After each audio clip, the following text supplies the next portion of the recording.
I'm going to talk to you today about how I accidentally, without any intention on my behalf, created a sense of what I can only describe as connected, euphoric, awestruck wonderment and bliss inside of myself that lasted for maybe 3, 4 years. A an almost religious experience that I had no expectation of whatsoever, that just occurred. And the reason I thought I would talk about this is because over the last month or so, I've had 2 or 3 different discussions with different clients on the subject of psychedelics and microdosing. And I'm not an expert on either of those subjects. And the clients were being followed by professionals that were monitoring in that regard. I very much stick to my knitting, which is hypnotherapy. But the way that they explained their experience to me was so extraordinarily similar to what I experienced by completely natural means, and that lasted so long. That's why I thought it might be of interest. So if you would be interested in finding that incredible sense of connectivity, of relating with yourself on a deeper level, but also relating with all things on a deeper level, to the point where your ego kind of fades away and everything is just beautiful. It's pure. It's divine.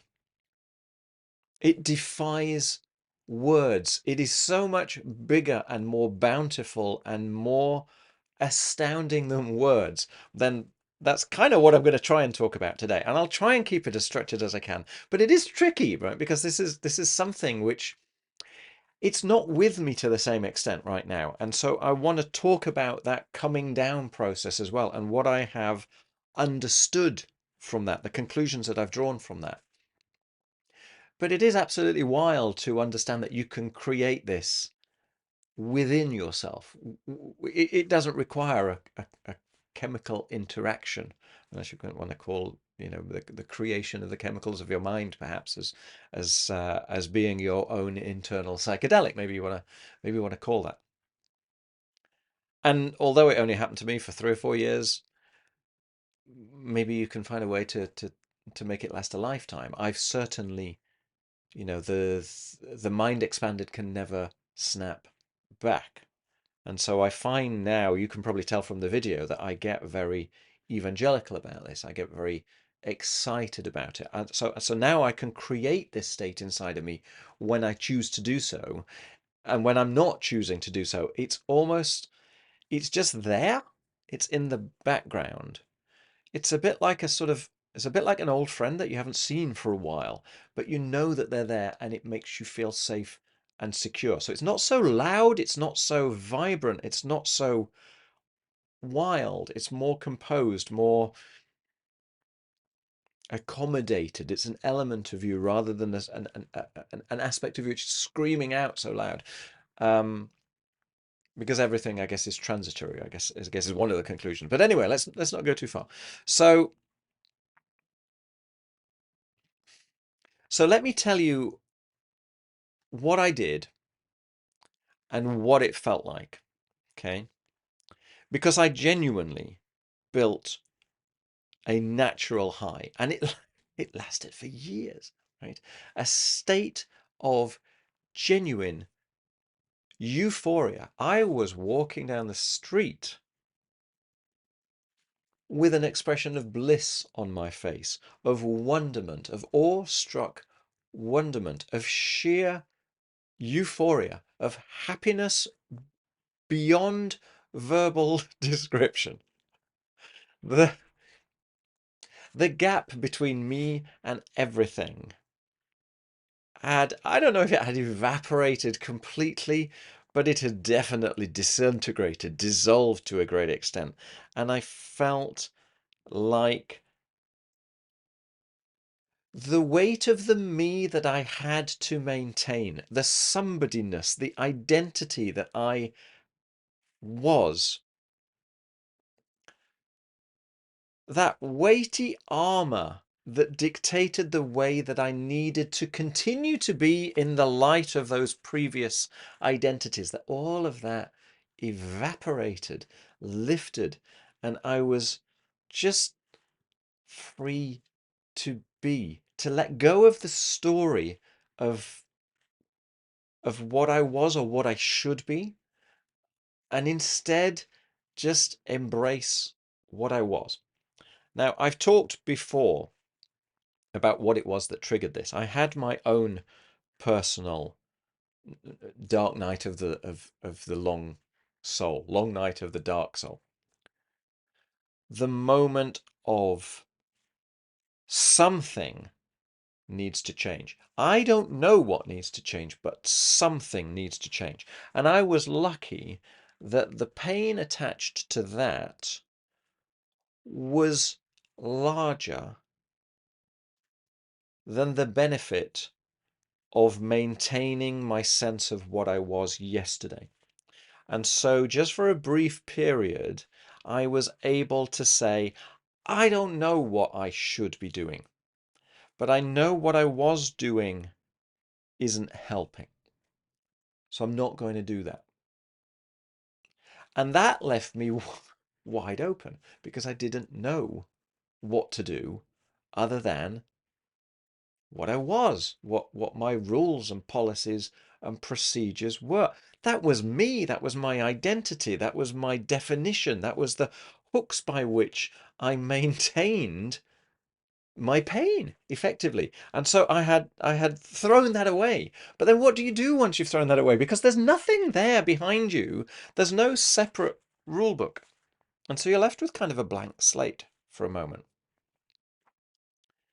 So the only thing that I did in my unknowing was to stop planning, to stop engaging with the story by which I maintained that old, flawed sense of me and it.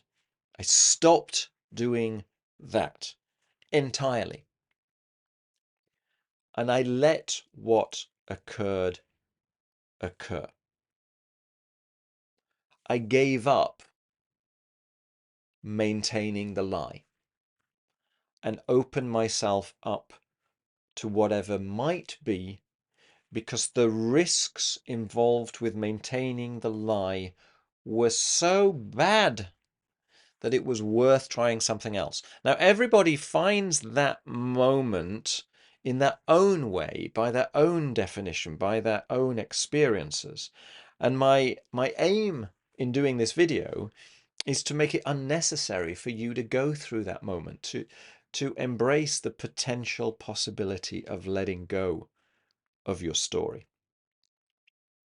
Because the end result is, even though I didn't expect any of it, even though I didn't know what I was expecting, it, whatever it is, came to me. I didn't go to it. So this is something that I became aware of as I let go of the story, of the pins, of the hooks, of what it was that I should be. And that process cut through the noise. It cut through the identity. It cut through the stories of what I might be or should be or ought to be or could be. And it showed me something far, far deeper. And that thing, to my astonishment, was deeply caring. It was deeply compassionate. It was deeply human. It was deeply loving. And so, in a weird kind of paradoxical way, I let go of myself and found myself, you might want to say. I let go of my need to maintain appearances and accepted what I was. I let go of all my disappointments, my errors, my lapses of judgment, my stupidities, the things that I kind of mentally berated myself, my shame, my guilt. I let go of all of that and I forgave myself. Or at least I accepted myself. I said, well, it turns out I am what I am. And it doesn't matter what I should be, and it doesn't matter what someone else says I should be. It turns out I am what I am. And I'm going to accept that. I'm going to own that. And rather than telling myself that that's insufficient, instead I'm going to love that. When you stop struggling against yourself,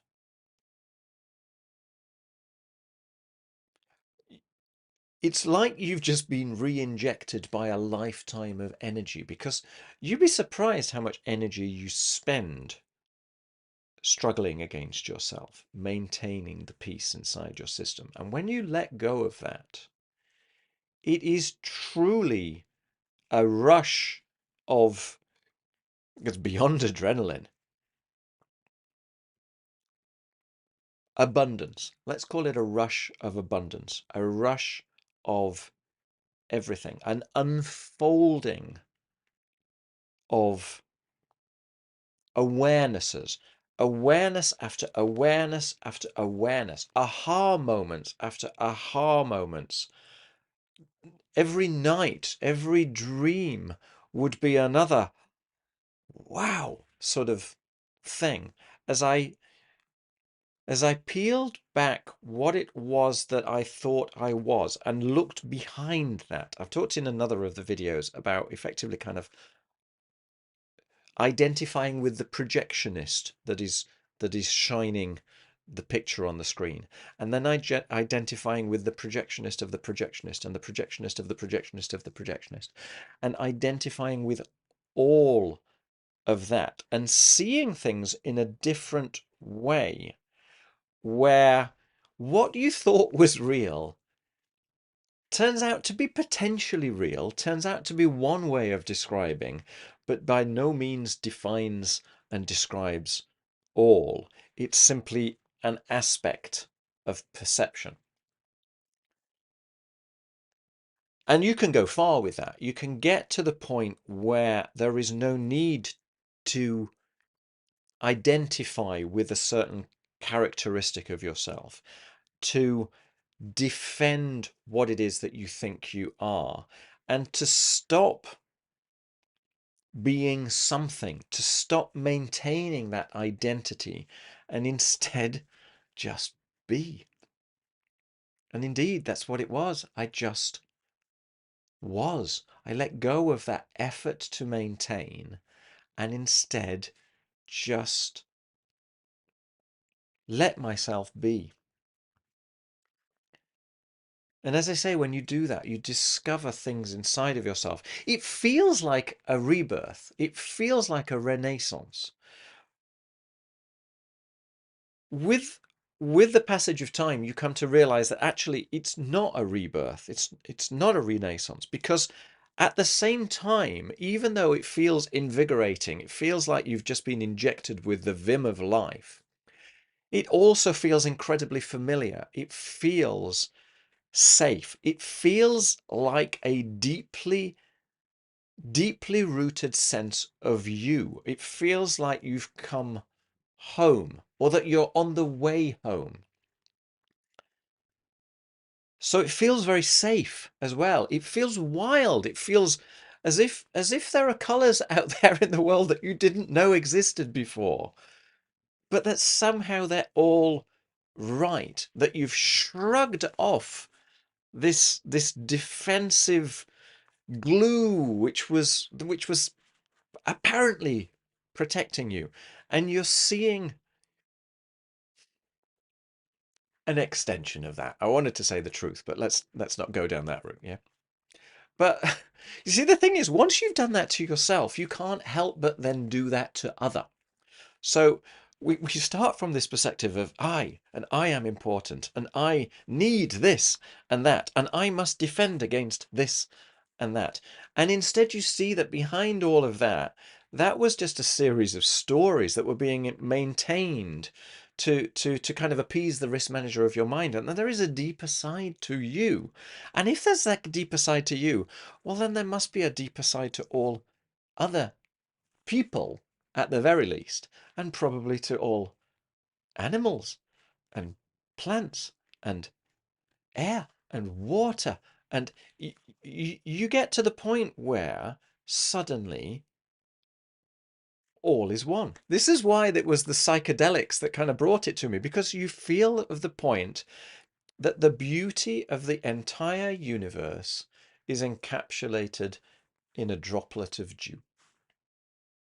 That all is one, that we're all one, that we are all our neighbor, that we're all immigrants, that we're all paperless, that we're all naked and vulnerable. But that, at the same time, we are all expressions of the universe. It's not that we're the center of the universe, that we are an expression of source. We are a manifestation of this thing that I can't even describe, that is the universe or the ecosystem. we we have this perception inside of us. We have consciousness that we think is us. But actually what we're doing is we're having a thought about consciousness, about thinking it's us. And where did all of that come from? So we're all in the same school. Every single one of us on this planet, on everything beyond us as human beings. Everything is an emergent phenomena, and we're all rubbing against each other. There's friction being created. There's heat. There's noise, and that creates what we consider to be the experience of life. But the deeper you go into this, the more you kind of let go of what it was that you thought was controlling it. So your ego fades away. The boundary between you and other dissolves. I'm not sure it dissolves completely because this chattering part of your mind is still always there, but it most definitely dissolves. And this lightness, this freedom, this acceptance, this your entire perception of your self-worth can't help but change when you realize and you experience and you feel at a visceral level the connection of all things, of which for some reason you have the privilege, just for a moment in the speck of the expansive universe, to dance.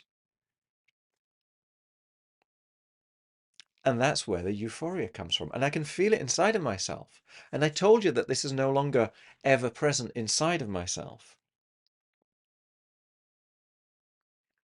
So I had all of this, okay? This was all there. Everything that I saw through the viewfinders of my brain said the noise is just noise. That buzz that creates my understanding of what it is to live in the city of the world of life.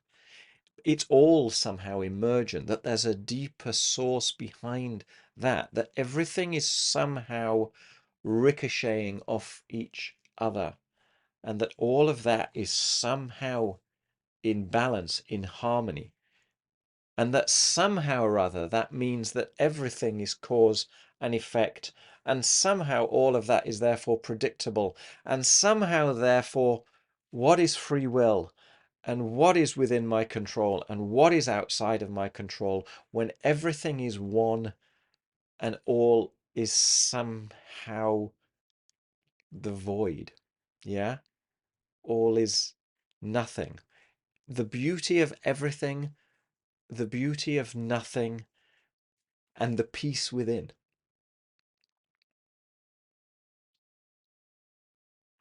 And then, yeah, having reached that extraordinary euphoric awakening, if you want to call it awakening, that that completely affected the way that I then lived within the world. It completely affected my relationships with everything that I interacted.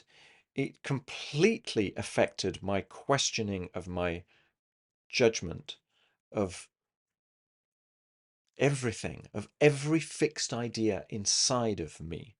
And this sense of awestruck wonderment grew and grew and grew with each revelation. And I genuinely thought that this was the new me, that that this was me forever. But as we know from the science of happiness, as we know from this hedonistic cycle, we as an individual have this unbelievable ability to normalize whatever it is we feel. So even a euphoric, extraordinary state, well, there's a point at which those aha moments just become another aha moment. It becomes your new normal.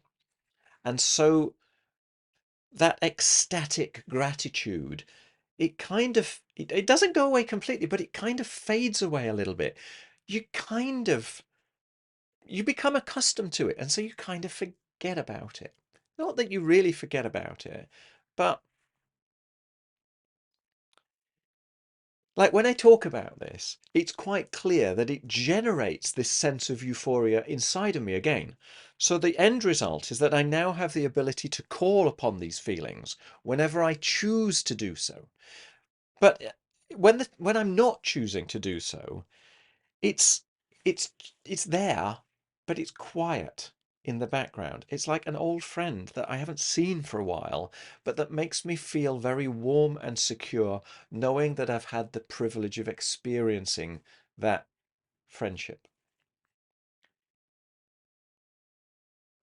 And this took me a while to deal with because it's you have a sense of grief, a sense of loss when it diminishes because it's fantastic. It's absolutely wild. It's like going into the cinema and seeing a film with a fifth dimension that you've never seen before. It's impossible to describe in words. And when that starts to fade away, oh, it's a shame. It's a shame. And bearing in mind, I had that for like 3 or 4 years. For a psychedelic substance, that's pretty damn good, right? So So let me talk about what I've understood as a result of that. Because bear in mind, okay, my route to getting there was through self-acceptance. It was through no longer deciding what it was that I wanting and then fighting against my system in order to beat and get it. And to drop all of that and to change instead towards a system of harmony with myself, of harmony with you, a harmony with all things. I'm not banging against the system, not struggling against myself, but instead embracing the beauty of all things and a sense of the beauty inside of myself as a manifestation of the beauty of all things, sort of thing, and accepting that whatever is will be, and that the stories that are ramming down my brain from culture, from history, that all of that is, well, it's potentially worth considering, but it's not necessarily all things. And that there is a wisdom beneath that I need to discover myself. Yeah, that I need to start to mark my own scorecard, listen to my intellect and my gut, and somehow find my own truth within that. Yeah, so all of that is suddenly coming up against how do I make sense of this euphoric, blissful, evangelical experience which has lasted and lasted and lasted? And how do I make sense of the fact that it is now diminishing? And is that right? Is that wrong? Should that be occurring? And suddenly I'm back in the shoulds. I'm back in the evaluations. And so what I've come to conclude in actual fact is that, and that it all just is. that I was unbelievably fortunate, that I was blessed, if you want to call that. I don't want to talk in religious terms, but I participated in a gift, let's call it. And I must be thankful, and I must understand that gift to the extent that I can. I must retain it inside my heart and utilize it, right? As a kind of, there is a goodness that could come from this. There is a meaning that could come from this. There is a direction to life that could come from this. There is an even deeper level to self-acceptance. Having ridden that wave and having noticed what happens when the crest breaks. And so to kind of get to the point where, yeah, it's an aspect of life that all things are in flux, that the goodness is in flux as much as the darkness, that my awareness, the mind expanded, can't snap back. So that is there, but that it can't be maintained forcibly, that it will come and go, it will ebb and flow. And so these days, I will be triggered by stories, by the noise of politics, by the judgments of the system, by the injustice that goes on in the world. It hurts. But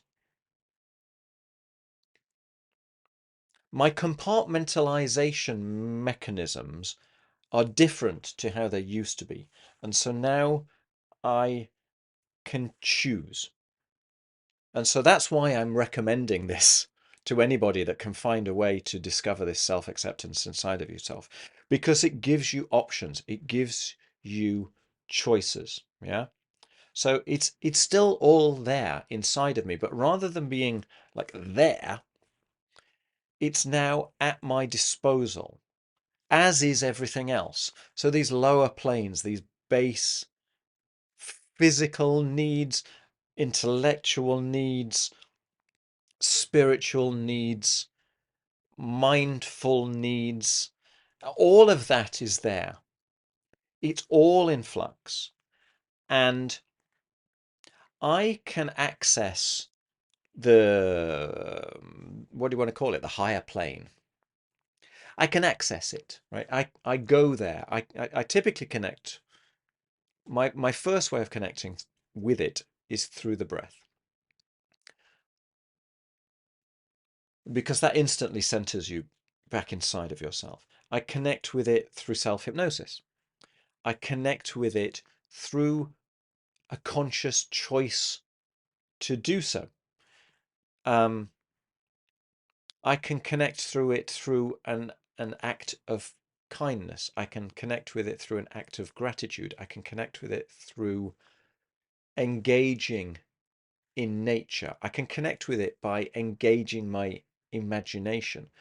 I can connect with it by closing my eyes and going inside of myself and finding the peace inside of myself, or by looking at something in such a way that I permit every feeling to be expressed, be it sucking on a dried raisin, to considering the expanse of the universe and trying to work out what's going on at CERN.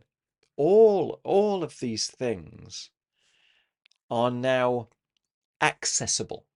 They're not there all the time, but they're there when I can make a choice to do so, and also when I can remember that my thought is just a thought, and that that sense of identity is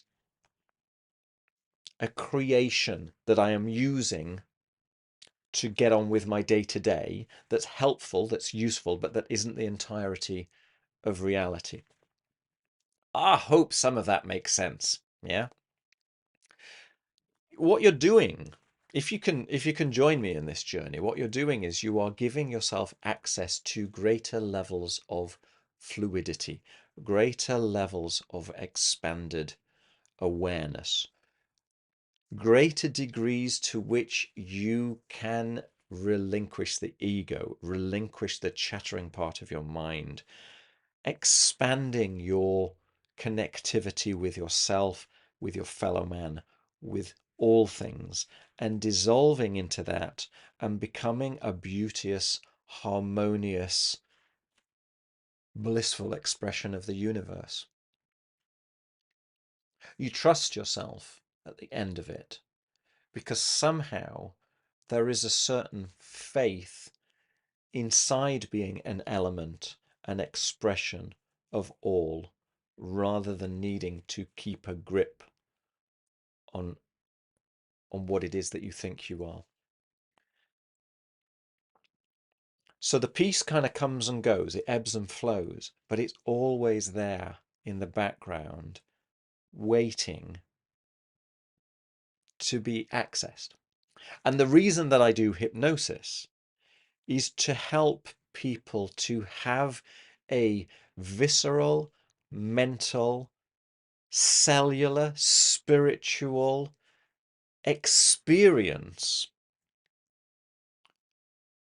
that forces them to confront just for a split second what it is that they think they are, and to perhaps taste the beauty in the opportunity of everything else. Yeah. To help you, to help others, to help everyone, to help the system, to help heal whatever needs healing in that moment by harmonizing rather than fighting against. Yeah. That seems sufficiently motivational and beautiful to me. I think I'm going to stop there.